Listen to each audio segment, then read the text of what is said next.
Okay, good day. Today we are covering Geometry Lesson 5.4, providing reasoning for steps of a geometric proof. And this is a two-column proof, so we'll write that up here, two-column. And so we're only going to complete the right column of the proof. The left is already provided for us. All right, so you will be able to recognize and write the reasons for the steps of a geometric proof. Okay, and remember that the reason is, frankly, part of the conditional statement. It's the then part of the conditional statement. So bear that in mind as we go through this. And we're also going to do a separate worksheet involving geometric proofs, and that will be included in the lesson links calendar. You are going to take notes on this like you always do, and you're going to upload it to either the Student View Dropbox or to my email by 11:59 p.m. this coming Saturday. You must put a header on your notes. So I expect that you will print neatly your full first and last name, no abbreviations, no aliases, and give me also the date, the period, and the lesson notes name and number on your notes. If you email the notes to me, also put the same header information on the email header. Okay. All right. So let's go on and let's look at our first example. And in the first example, we're going to do a two-column proof, proving lines are parallel. Okay. And to support that, we're going to give you some postulates and theorems to prove that two lines are parallel. And in particular, the one we're going to use is called the corresponding angles converse postulate. Now, a postulate, what that is a reason that does not need to be proven by other information. It's either been proven by observation, or it's just so obvious that there's nothing you need to really add to it. So that's one of these things. Generally speaking, the earliest of the reasons came as the result of observation. It was the result of inductive reasoning. Okay, and so the corresponding angles converse postulate says if two lines are cut by a transversal so that corresponding angles are congruent, lines are parallel. And these two angles showing are considered congruent. Why? Because you've got one arc on each of them. That means they're congruent. And they are in the position to be corresponding angles because they occupy the same positions in these two different intersections that you see here. Kind of if you think of this as a compass, the northeast quadrant, assuming that these were 90-degree angles, which they are not. Okay, so those are corresponding angles, and as a result, since they are congruent, then the lines are parallel. That's what the postulate says. Now, there are other reasons as to why you could prove lines are parallel. You can do it with alternate interior angles. So if these had been alternate interior angles, there would have been this one's on the interior here, and there would have been another one over here. They would have been congruent. Alternate exterior angles are also congruent. So this one's on the exterior. If I'd had one down here on this side, those would have been congruent angles. And as a result, the lines are parallel. The consecutive interior angles converse has to do with something different. In that case, you've got an angle, two angles, both on the interior, both on the same side. So one would occupy this spot right here, and then we've got this one down here. And those are not congruent. They, however, equal 180 degrees. They're supplementary, so hence supplementary. Okay, so even though we gave you this information, it's background information for now. It's something that you can use in your tests. This is the one we want to focus on. Okay? All right. So now we're going to do a two-column proof for proving that two lines are parallel using corresponding angles. So you're given, in this picture over here, that the measure of angle 1 is 53 degrees and the measure of angle 2 is 127 degrees. Now, it's not written over here. I would, if I were you, strongly recommend that you draw this just exactly as you see it. And this is line J up here, and this is line K down here, J and K, okay? And so here's angle 1, and they tell you it's 53 degrees. So mark it as such. They tell you angle 2 is 127 degrees, so mark it as such. All right? Now, they aren't the same measure, so I'm not going to put, an arc there. They want us to prove again that the two lines are parallel. So we have to be able to come up with corresponding angles here.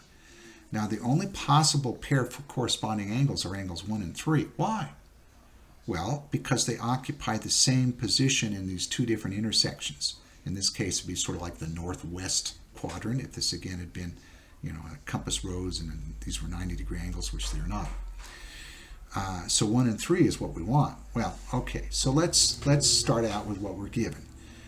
You always start by writing your given. So when you did lesson 5.2, where we were doing these one-step two-column proofs, you had a given and you had a proof. Those were the two lines that you had, 1 and 2. And here you see 1 and 6 are where here's the given and here's the proof. Given, proof. Well, the given is this information here, so that's the reason. So you write given over here. All right? Always, always, always the first one is going to be given. Sometimes they'll, no pun intended, give it to you. Other times you'll just have to know to fill it in. All right? If you have it up here as given, then you know it's given down here. All right. Now they tell you that angles 2 and 3 equal 180 degrees. Well, how do we know that? Well, let's look at 2 and 3. 2 and 3, I'm going to put an arc around it, even though it's not a frequency arc, just put a big arc. You'll notice that they share a common side, and the side they don't share is connected by a single point, and it's a line. So that's called a linear pair of angles. That's a linear pair of angles. And a linear pair of angles equals 180 degrees. So you can put 180 degrees out here. Okay? Now, that means then that if the measure of angle 3 and the measure of angle 2 equal 180 degrees, and we say it's a linear pair, the reason is that they're a linear pair. It's as simple as that.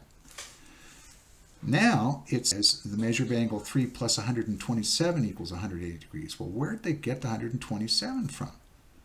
Oh, up here. In the given, it's saying angle 2 is 127 degrees. So they're substituting 127 degrees for the measure of angle 2 that had been immediately up here. So you use this information above you. You see what is it different between the two lines? What's happening here? Substitution.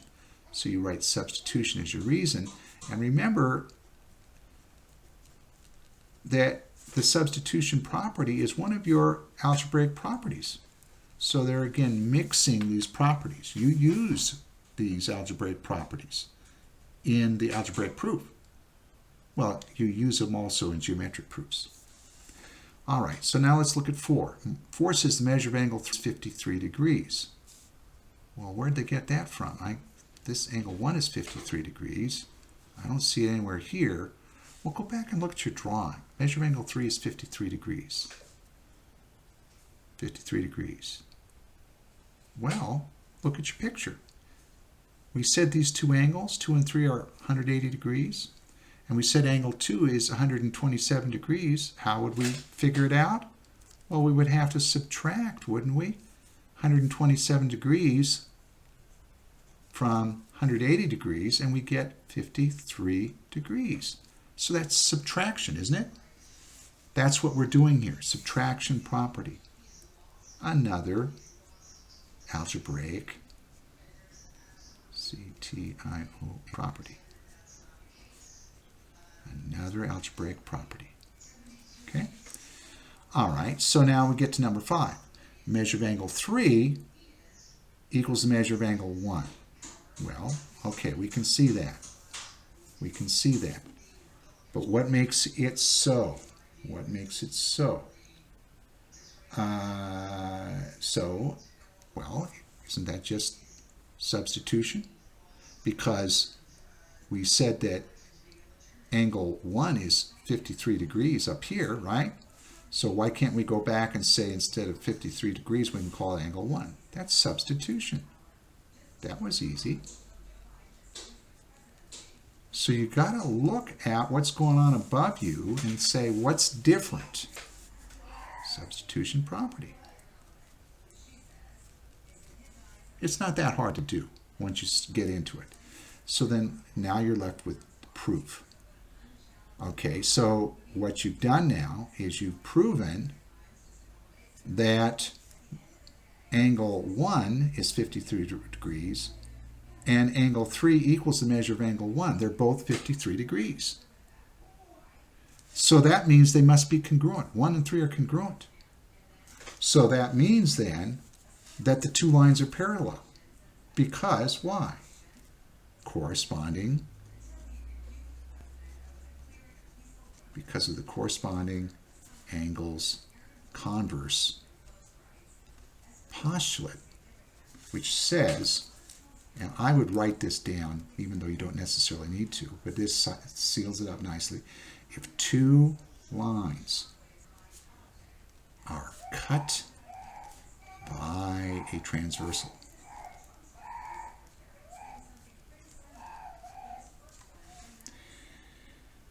so that corresponding angles are congruent,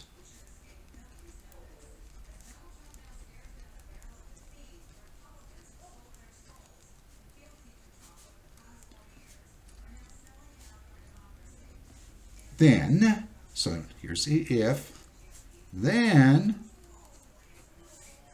the lines are parallel.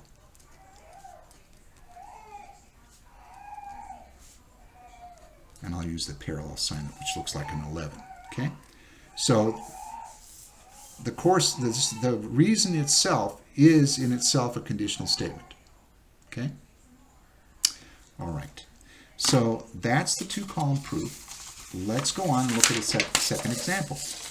We're going to now use a two-column proof that prove that two lines are perpendicular. Okay. And so remember, perpendicular lines look kind of like this, or the symbol for it is this, okay? I'll pull that down so you can see it. Now, following our theorems to prove that two lines are perpendicular. There's the perpendicular lines theorem, which is the definition of perpendicular lines. If two lines intersect to form a linear pair of congruent angles, then they are perpendicular. We'll just accept that as true at this particular point, okay? Then there's the complementary angles theorem, or definition of complementary angles, and that says that if two sides of two adjacent angles are perpendicular, then the angles are complementary. So accept that as true at this point. Notice these are all if-then conditional statements. And then the supplementary angles theorem, which is the definition of supplementary angles. If two lines are perpendicular, then they intersect to form right angles. So we're going to use some of these in our work here. All right, so again, you'll notice we have a two-column proof. The left side, the statements are done for us, which really makes it nice because then we can, as I say, look back and see what the change was, and we pretty much almost have the answer written for us. So the first is here, given angle 1 is congruent to angle 2. So these two angles are congruent in this picture. And you'll notice they have one arc each, making, again, that's your proof, if you will, that they are perpendicular. That and the statement over here. Both of them carry equal weight. And it says angle 1 and angle 2 are a linear pair. So in other words, the two of them together equal 180 degrees. All right? Now they want us to prove that these two lines, G and H, are perpendicular. Okay? So they start out with saying angle congruent to angle 2. All right, so that's given. We write given. But then it says the measure of angle 1 equals the measure of angle 2. Where did they get that from? The measure of angle 1 equals the measure of angle 2. Well, they said that these two are a linear pair, but they also, let's see, they also said in the given that measure of, well, the angle 1 is congruent to angle 2. Angle 1 is congruent to angle 2. That means then that their measure has got to be the same as well. So the given up here says the measure of angle 1 is congruent to angle 2. I'm sorry, they say that angle 1 is congruent to angle 2, but changing that into algebra, you would say then their angle measures are congruent. And that's why you see measure M of angle 1 equals measure of angle 2. Now that's a subtle difference between this and this. Subtle difference. This is talking about congruence, which means that the angles in their shape, their size, everything about them is the same. Whereas this one has an M in front of it and an equal sign. That's telling you that you're dealing with something that you can add, subtract, multiply, or divide. In other words, the angle measure itself, just the measure itself, equals each, for the 1 for 1 equals 1 for 2. So that's the definition of congruent angles.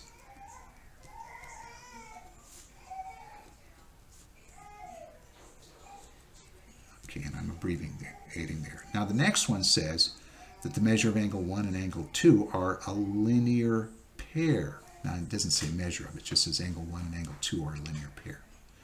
Well, it's up here. So again, you got to go up and look and find where did I get it from. It's given. So here the given is split. So you got to be careful about that. So you look above you, and if you don't see it there, then you go up and look up in the given. And there it is. In the given, it just says it right here. Linear pair. So now it goes on to say angle 1 and angle 2 are supplementary. Where did that come from? Well, let's see. We said that they were a linear pair, didn't we? In 3, that was given to us, right? And so linear pairs are supplementary. That's the linear pair postulate.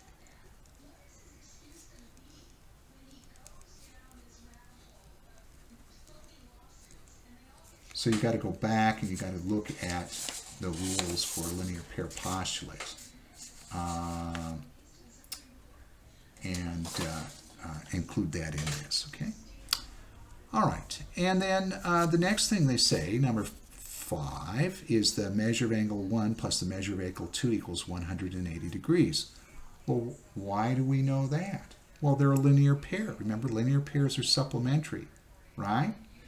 So 5 is the definition of supplementary angles.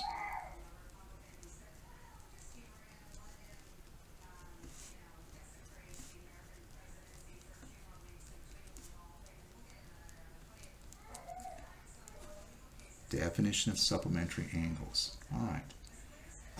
And so then 6 says measure of angle 1 plus the measure of angle 1 equals 180 degrees. Well, why are they saying that? Go back to your given. And angle 1 is congruent to angle 2. That means their measures are the same. So I can substitute angle 1 for angle 2 here. Okay? So that's substitution property.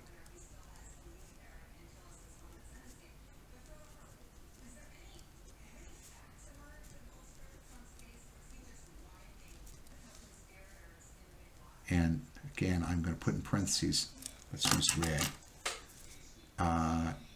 because of the given. Measure of angle 1 is congruent to the measure of angle 2. Okay?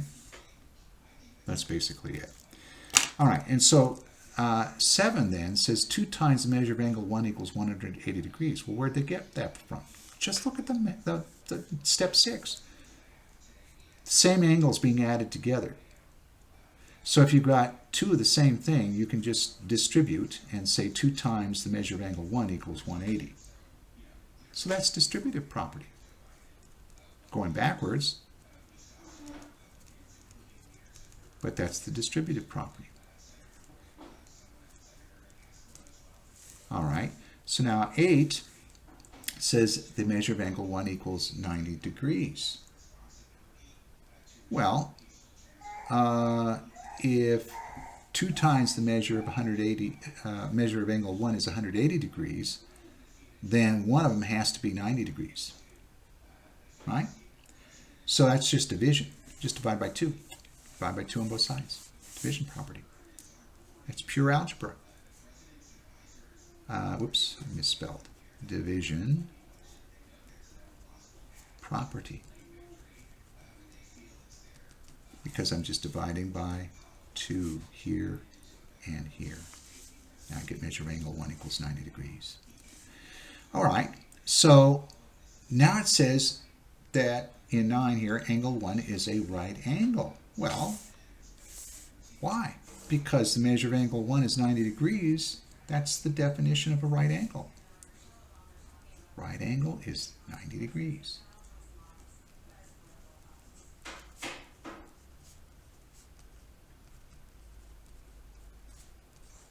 Okay? And so therefore we can go on and say that line G is perpendicular to line H, and that's the definition of perpendicular lines.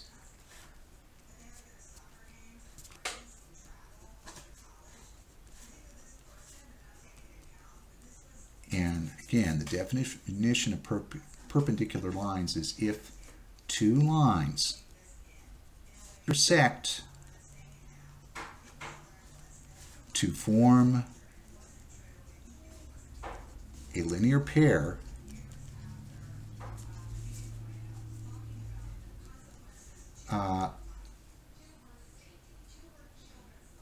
of congruent angles,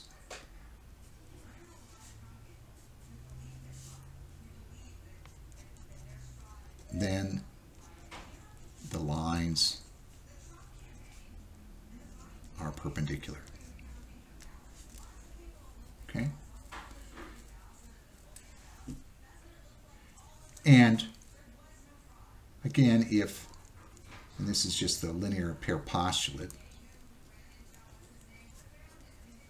add to this,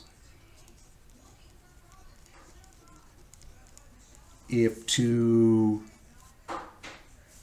angles form a linear pair,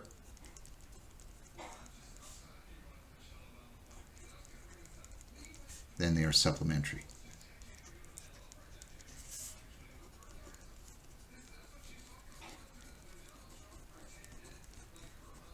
But the really important thing is this one here, because that's the definition of perpendicular lines. If 2 lines intersect to form a linear pair of angles, then the lines are perpendicular.